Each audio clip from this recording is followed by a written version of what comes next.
Hello, and welcome to the geometry course. This is meant to help high school students like you get through geometry. Well, not exactly. I have an ulterior motive. I want to make you love geometry.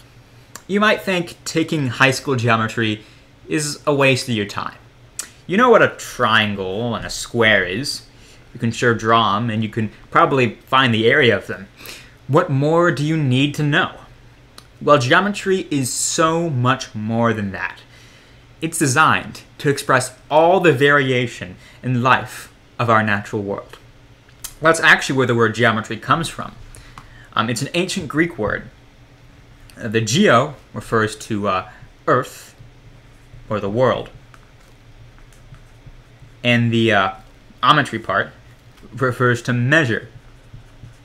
So geometry is actually the measure of Earth, the measure of our world, representing all of its beauty and wonder in terms we can understand and manipulate to create things of our own. And that's really, really wonderful. But don't take it from me. Geometry has been a very hot topic throughout the ages. Ancient Egyptians studied it, building the pyramids and other very grand works. Geometry had many practical purposes for them. But geometry also has a bit of beauty in it. After all, what's more wonderful than representing the natural world? That's why the Babylonians, Indians, Chinese, Greeks all picked up geometry and worked on it on their own.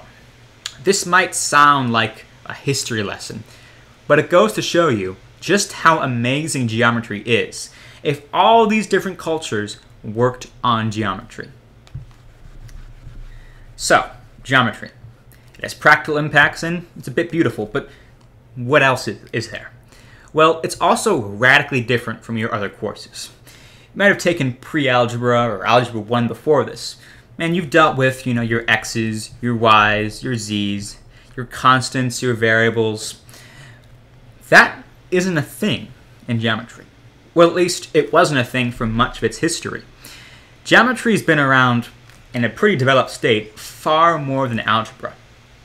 Those x's and y's only popped up in the 1600s and didn't really make their way into geometry until a bit later in the 1650s.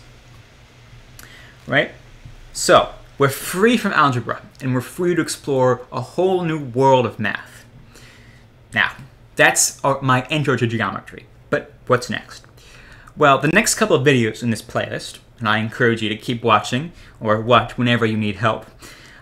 These next couple of videos will establish the key concepts and terms we use in geometry and why we use them. From then on, you'll build your own shapes, definitions, rules, and even proofs as you uncover the secrets of our world's natural shapes. Now, this is going to be real fun. By the end, you're going to understand what the ancient Egyptians and all those other cultures were so hyped up about geometry. And you might even have enough to help them build the pyramids. So come on in, and let's have some fun with geometry. Thanks for watching, and I hope you enjoyed.